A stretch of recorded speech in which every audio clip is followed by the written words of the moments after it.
शेर सिंह नामक व्यक्ति की हत्या कर दी गई है। हुआ था जिस तरीके से उनको मारा गया था, ये मतलब एक राक्षस का काम है। दर्शकों, हमारे साथ मौजूद है पीड़ित परिवार।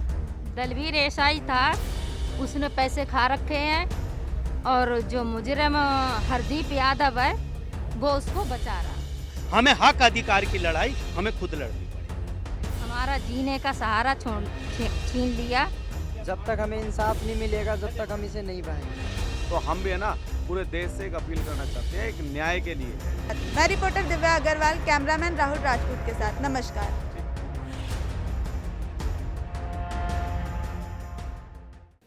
नमस्कार, मैं रिपोर्टर दिव्या अग्रवाल आपके चैनल मुद्दे पर आज के नए मुद्दे के साथ। तो हम आज पहुंचे हैं पंचकुइया रोड पर स्थित वाल्मीकि मंदिर के अंदर।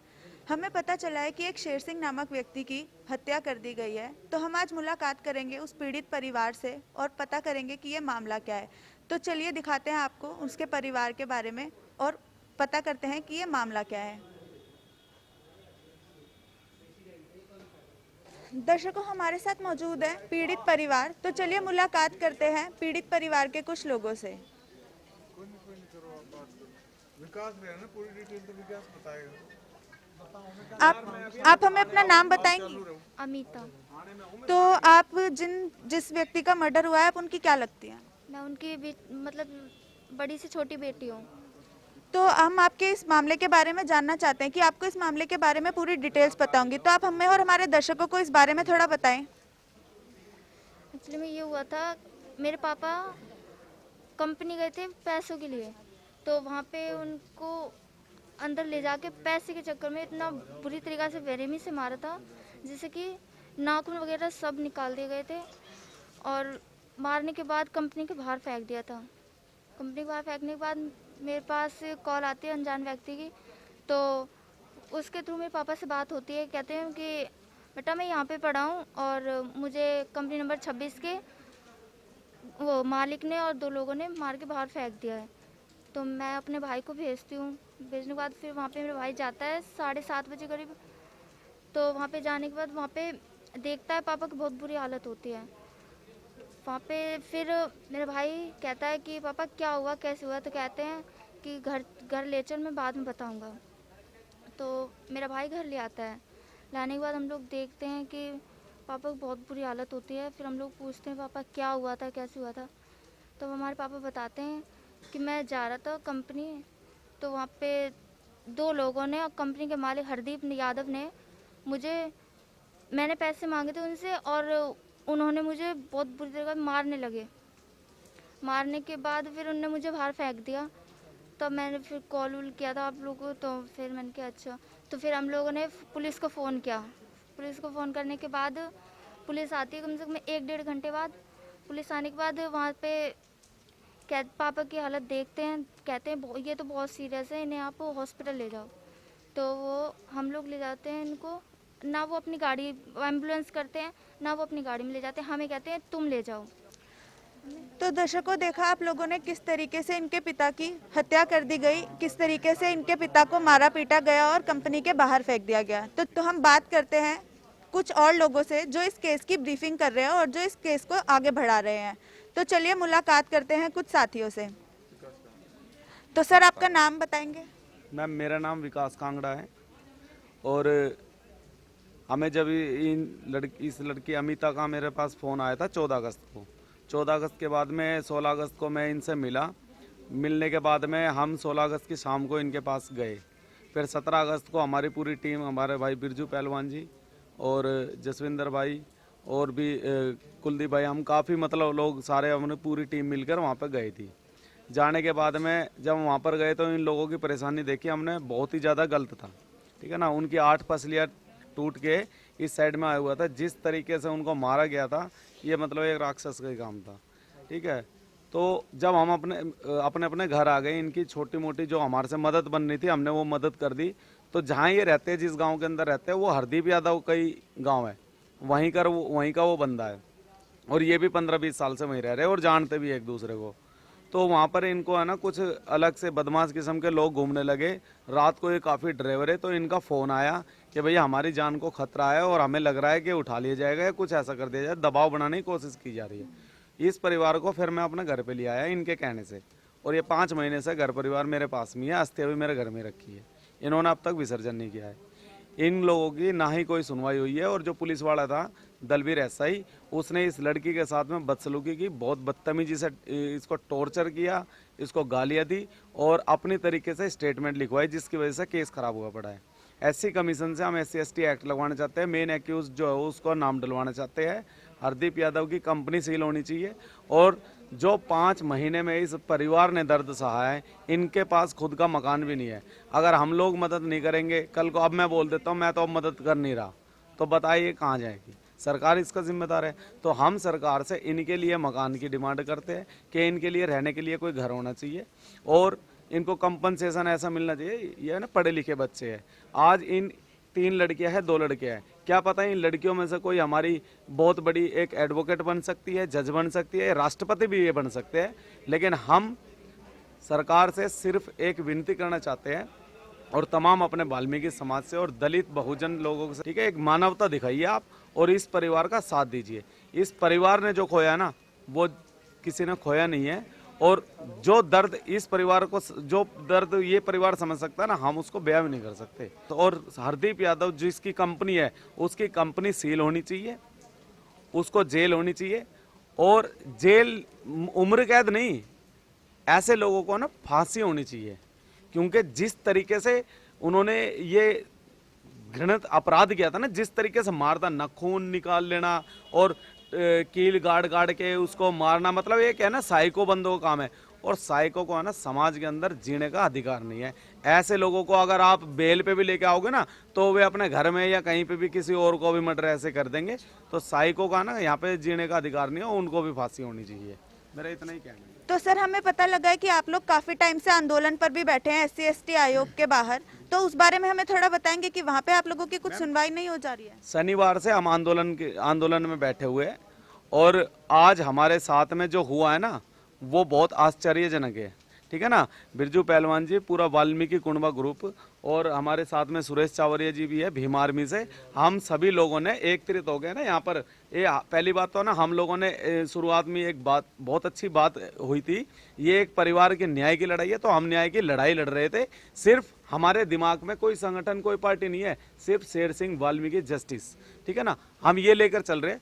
और जब हम वहाँ पे पीसफुली आंदोलन कर रहे थे ना, तो दिल्ली पुलिस ने इस छोटी सी बच्ची को, ये 14 साल की बच्ची है, इसके ना, इसको ऐसे घसीटते हुए, ऐसे बहुत बुरी तरीके से जलीलता करते हुए ना, इस बच्ची को घसीटते हुए ना, एक प्राइवेट बस के अंदर, एक प्राइवेट व्हीकल के अंदर हम लोगों को डाला गया है।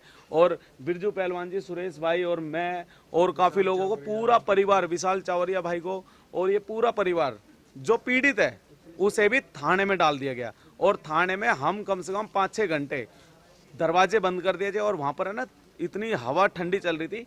ये है ना, शेर सिंह की वाइफ पहले से ही बहुत बीमार है, ये बेहोश हो गई। हमने पानी के लिए मांगा तो इन कह रहे हैं कि अंदर ठुट्टी लग रही है, उसमें से पी लो। इन्होंने पानी की बोतल तक नहीं दी। और फिर बाद में ना हम वहाँ पे नारेबाजी करने लग गए कि भाई ऐसा ये गलत कर रहे हो। तो हमने आवाज़ उठाई, क्योंकि है ना, हड़ताल आंदोलन करना हमारा संवैधानिक हक है, अधिकार है हमारा। तो हमने जब अंदर नारेबाजी की, SHO साहब आए अंदर और वो ये बोलते हैं, उसको सुनने के बाद में तो है ना, ऐसा लगता है कि वाल्मीकि समाज के साथ में हकीकत में बहुत ज़्यादा गहरा षड्यंत्र रचा जा रहा है, या तो इनको कीड़े मकोड़े समझा जा रहा है। वो बोलते हैं, यार मेरे थाने में आप लोग आए हो, मैंने तो आपको नहीं उठवाया, और आप लोगों का मतलब क्या बनता है, ठीक है ना, हम नहीं लेकर आए आपको। तो वो कौन लोग थे जो खाकी की आड़ में इन बच्चों को, हम लोगों को घसीट कर यहाँ पर लेकर आए, और लेकर आने के बाद में फिर वे हमारे को यहाँ से बोलते कि जाओ। ऐसा ये कौन सा षड्यंत्र था? ये वीडियो देखिए। तो सर, जब SHO ने आपको बोला कि हम लोग नहीं लाए, तो जो लोग आपको लेके जा रहे होंगे, उनके वर्दी पे उनका नेम प्लेट होगा, तो आप लोगों ने उनका नाम पढ़ा? नेम प्लेट है, वीडियो में उनके चेहरे भी है, सब कुछ है। वो हमारी लीगल टीम जो है, वो उसका काम है, वो काम कर रही है, क्योंकि हमारी लीगल टीम ने प्रेशराइज किया है थाने के अंदर, मंदिर मार्ग थाने में। तो अब इनको अकल आई है कि अब इन लोगों को छोड़ देना चाहिए, क्योंकि ये कानूनी प्रक्रिया से भी मजबूत लोग हैं। तो कानूनी प्रक्रिया से हम लोग ये दिल्ली पुलिस के ऊपर एक्शन लेंगे, और जितने भी पुलिस वाले थे, मुकदमा दर्ज होगा। और जितने भी पुलिस वाले इस बच्ची को, मुझे या इस लड़की को, और ये जो अस्थियां ना, अस्थियों को भी दरअसल क्या था, ये जो हम अस्थियां लेके बैठे हुए ना 5 महीने से, इन अस्थियों को यहाँ से खत्म करने का इरादा था दिल्ली पुलिस का, लेकिन हमने ना फोकस उन अस्थियों के ऊपर बना रखा था। वो अस्थियां हम कैसे न कैसे बचाकर तो लेकर आ गए, लेकिन अस्थियों को तोड़ मोड़ के उसको फेंकने वैकने की कोशिश की जा रही थी। जितने भी पुलिस वालों ने हमारे को प्राइवेट व्हीकल के अंदर डाल के और 1.5 घंटे जो दिल्ली के अंदर घुमा के इस थाने के अंदर डाला और हमारे साथ थाने के अंदर जो बदसलूकी की, उनके ऊपर सख्त कार्रवाई की जाएगी। और मैं आपको ऑन रिकॉर्ड एक बात और बता देना चाहता हूँ, जो जिन लोगों को इन्होंने थाने में डाला ना, इन लोगों को पता नहीं है कि किन को डाला है। ये वो टीम थी जिसने 9 साल की बच्ची के साथ में जब रेप हुआ था ना, Delhi cantonment board area, Delhi सदर का एक एक कांस्टेबल से लेकर ऊपर तक का अधिकारी चेंज हो चुका है। और संसद मार्ग में भी है ना, ये इतिहास दोबारा दोहराया जाएगा। हम इस थाने के ऊपर भी ऑब्जेक्शन उठाएंगे। चलो, आपने मेरे घर के अंदर कोई चोर आके बैठ जाएगा है, अरे तुम्हारे ही अधिकारियों ने तो अंदर इजाजत दी होगी। तो एसएचओ साहब से भी हम पूछ लेंगे, वो हमारे लीगल टीम है, वो अपना सारा काम वो करेगी। तो सर, आपने बोला कि SC/ST के भाइयों से मैं मदद चाहता हूं, तो आप बाकी लोगों से मदद नहीं चाहते हैं? बिल्कुल चाहते हैं मैम, बिल्कुल चाहते हैं। ये जो शब्द मैं बोल रहा हूँ ना मैम, ये बड़े मतलब यूं सोच लीजिए कि मतलब एक दर्द है, वो बयां करना चाहते हैं। मैं बार बार मैं चाहता हूं कि ये सवाल हमारे से पूछा जाए। आप पहले ऐसे एंकर हो, आप पहली ऐसी शख्स हो मेरी बहन जिसने आपने ये सवाल पूछा, और मैं आपका धन्यवाद करना चाहता हूँ इस सवाल पे बात करने के लिए। हम लोगों को सड़कों पे उतारा जाता है, सरकार के ऊपर अगर कभी भी कोई भी आंच आती है तो हम आगे हटते हैं। किसी बहन बेटी के साथ में कोई अत्याचार होता है ना देश के अंदर, तो हम लोग है ना ये नहीं सोचते कि ये उस कास्ट की है, ये अपर कास्ट की है, ये गरीब है या अमीर है। वाल्मीकि समाज है ना अपनी जान देने के लिए तैयार हो जाता है, और वो हमने निर्भया कांड में करके दिखाया। जब पूरे देश के अंदर कोरोना महामारी हो रही होती है ना, अगर किसी के घर के बाहर गंदगी होती है तो वाल्मीकि समाज, जिनको आप बोलते हो, हमेशा ही बोलते हो कि वाल्मीकि समाज तो सफाई कर्मचारी है। वाल्मीकि समाज में पता आपको कितने बड़े बड़े सीनियर ऑफिसर बने हुए हैं, वाल्मीकि समाज में पता आपको कितने बड़े बड़े लीडर है, वाल्मीकि समाज में आपको पता है कितने कितने फाइटर भी, पायलट भी रह चुके हैं, और हमारी बहनें कितने गोल्ड मेडलिस्ट है। भारत का इतिहास रचने तक का काम किया वाल्मीकि हमारे नवयुवक बहन भाइयों ने। आप लोगों ने कभी दिखाया? आप लोग हमेशा वाल्मीकि समाज आता तो आप बोलते सफाई कर्मचारी। वाल्मीकि समाज जब कोरोना काल के अंदर काम हो रहा था ना, ये बीमारियों से जूझ रहा था, तब वाल्मीकि समाज गटर के अंदर निकल के बाहर, पूरे दिन की ड्यूटी के अंदर से ना बाहर निकलने के बाद उसकी सफाई करके, ताकि आप सुरक्षित रहो, सफाई करके उसी बीच में है ना लंच में 1 घंटे का खाना भी खाता था, चाहे कितनी गंदगी उसके मुंह में जा रही हो, लेकिन फिर भी है ना उसने अपनी जान दांव पे लगा के आप लोगों को सुरक्षित करा। मेरे कहने का मतलब है, जब वाल्मीकि समाज हमेशा देश के लिए मरने मिटने के लिए तैयार रहता है, जब वाल्मीकि समाज की बहन बेटियों के साथ आबरू लुटती है या वाल्मीकि समाज के साथ में कभी अत्याचार होता है, देश कहाँ मर जाता है? हमारे साथ ऐसा क्यों किया जाता है कि नीचे लोग हैं और ये अपनी लड़ाई खुद लड़ेंगे? देश हमारी लड़ाई क्यों नहीं लड़ता? हम ये सवाल चाहते हैं। हमें सिर्फ सम्मान की जरूरत है, आप हमारे को थोड़ा सम्मान दो। अगर आप पसीना बहाओगे ना, हम खून बहा के दिखाएंगे, हम उस कौम से आते हैं। ये दर्द है ना, ये दर्द हमारे अंदर है, इसलिए हम बोलते हैं। सर, आप उम्मीद करिए देश बिल्कुल खड़ा होगा। तो चलिए मुलाकात करते हैं पीड़ित परिवार के कुछ और सदस्यों से। आप अपना नाम बताएंगी? मन्नू। तो आप जो शेर सिंह है उनकी क्या लगती हैं? जी, मैं उनकी बेटी हूँ। तो आपकी डिमांड्स क्या है? आप क्या चाहती हैं आपके पापा को किस तरीके से न्याय मिले, और आपकी सरकार से और SC आयोग से क्या डिमांड्स हैं? मैं चाहती हूँ मेरे पापा को इंसाफ मिले, वो जो हरदीप यादव है उसे सज़ा मिले, फांसी हो, और वो जो दलवीर सिंह है वो सस्पेंड हो। और ये मांग ज़रूर है कि हमारे लिए घर दिया जाए, और जो जो मांग भैया ने बताई थी हमें वो दी जाए। तो दर्शकों, मुलाकात करते हैं शेर सिंह की वाइफ से। तो आप अपना नाम बताएंगी? अन्नू। तो आप हमें थोड़ा बताएं कि आपके जो हस्बैंड है उनके साथ इस तरीके से व्यवहार किया जा रहा है, आप लोगों को न्याय नहीं मिल रहा है।